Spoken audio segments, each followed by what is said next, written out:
So రెండు తెలుగు రాష్ట్రాల్లో పరిస్థితులు ఏ రకంగా ఉన్నాయో మనం చూస్తున్నాం. వాతావరణ శాఖ ఎలాంటి అలర్ట్స్ ఇస్తుందో కూడా చూస్తున్నాం. తెలుగు రాష్ట్రాలకి భారీ వర్ష సూచనకు సంబంధించి మరింత సమాచారాన్ని మా కరెస్పాండెంట్ శ్రీధర్ అందిస్తారు. ఈశాన్య అరేబియా మహాసముద్రం నుండి ఇటు మహారాష్ట్ర, ఛత్తీస్గఢ్ మీదుగా తెలంగాణ వరకు ద్రోణి కొనసాగుతుంది. ఆ ద్రోణి ప్రభావంతో ఈరోజు తెలంగాణ రాష్ట్ర వ్యాప్తంగా కూడా మోస్తారు వర్షాలు కురిసే అవకాశాలు ఉన్నాయంటున్నారు. ఇటు కొన్ని జిల్లాల్లో మోస్తారు వర్షాలతో పాటు మరికొన్ని జిల్లాలు ఇటు భారీ వర్షాలు కూడా కురిసే అవకాశాలున్నాయని వాతావరణ శాఖ అధికారులు ఇప్పటికే హెచ్చరికలు జారీ చేశారు.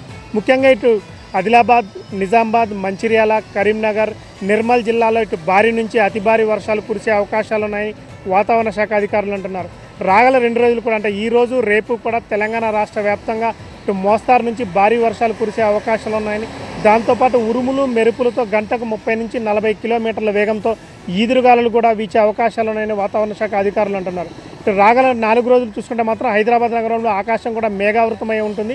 ఈరోజు రేపు కూడా హైదరాబాద్ నగర వ్యాప్తంగా ఇటు మోస్తారు వర్షాలు కురిసే అవకాశాలు ఉన్నట్లు తెలుస్తుంది. ఇటు హైదరాబాద్ నగరంలో గత 4 రోజుల నుంచి కూడా ఇటు పూర్తిగా మోస్తారు వర్షం కురుస్తుండడంతో అధికారులు కూడా అలర్ట్ అయ్యారు.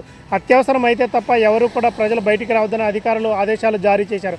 ముఖ్యంగా ఇటు రోడ్ల వెంబడి ఉన్న ఎలక్ట్రికల్ స్తంభాలు ఎట్టి పరిస్థితులు కూడా ముట్టుకోవద్దని, ఎందుకంటే గత 4 రోజుల నుంచి కూడా మోస్తారు వర్షాలు కురుస్తుండడంతో ఎలక్ట్రికల్ స్తంభాలకు విద్యుత్ సరఫరా అయ్యే అవకాశం ఉందన్న ఎట్టి పరిస్థితుల్లో కూడా ఎలక్ట్రికల్ స్తంభాలు ముట్టుకోవద్దని అధికారులు ఆదేశాలు జారీ చేశారు. ముఖ్యంగా హైదరాబాద్ నగరంలో గత 4 రోజుల నుంచి వర్షాలు కురుస్తుండడంతో ఇటు జిహెచ్ఎంసీ అధికారులతో పాటు ఇటు హైడ్రా, డిఆర్ఎఫ్ బృందాలు కూడా అలర్ట్ అయ్యాయి. ఎక్కడైతే ఇటు మ్యాన్ హోల్స్లో ఇటు నీళ్లు పోని పరిస్థితులు ఉన్నాయో అక్కడ ఆ నీళ్ళని పంపించే విధంగా ఇటు ఏర్పాట్లు చేస్తున్నారు.